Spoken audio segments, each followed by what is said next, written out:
శ్రీ పరమాత్మనే నమ. శ్రీమద్భగవద్గీత దశమోధ్యాయము విభూతి యోగము 35వ శ్లోకము నుండి 42వ శ్లోకం వరకు భావసహితంగా. బృహత్సామ తథా సామ్నాం గాయత్రీ ఛందసామహం మాసానాం మార్గశీర్షోహం ఋతూనాం కుసుమాకరః. గానము చేయుటలో అనువైన శృతులలో బృహత్సామమును నేను, ఛందస్సులో గాయత్రి ఛందస్సును నేను, మాసములలో మార్గశీర్షమును, ఋతువులలో వసంత ఋతువును నేనే. ద్యూతం చలయతామస్మి తేజస్తేజస్వినామహం జయోస్మి వ్యవసాయోస్మి సత్వం సత్వవతామహం.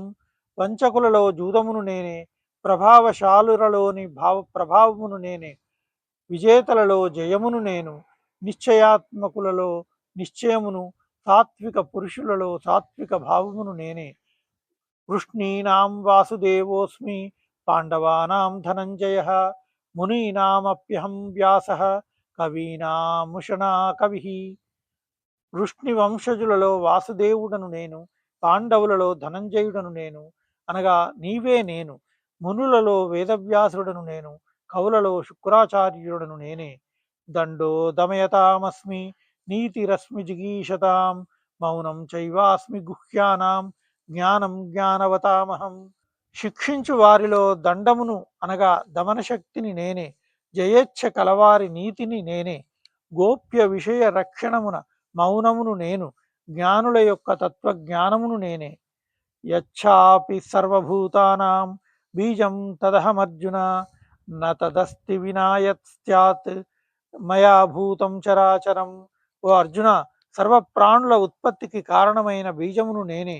ఏలనన నేను లేని చరాచర ప్రాణి ఏదియును లేదు.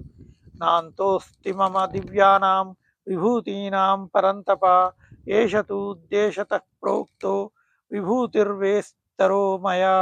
ఓ పరంతప, నా దివ్య విభూతులకు అంతమే లేదు. నా విభూతుల విస్తృతిని గూర్చి నేను నీకు చాలా సంక్షిప్తముగా వివరించి తిని.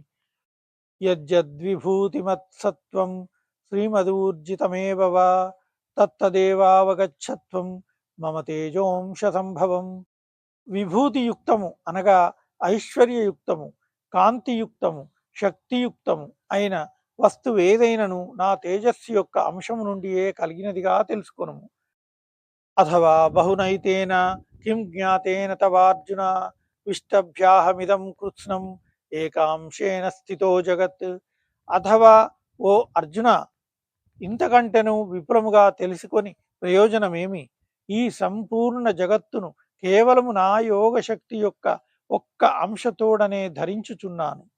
ఓం తత్సదితి. శ్రీమద్భగవద్గీతాసూపనిషత్సు బ్రహ్మ విద్యాయాం యోగశాస్త్రే శ్రీకృష్ణార్జున సంవాదే విభూతియోగో నామ దశమోధ్యాయః.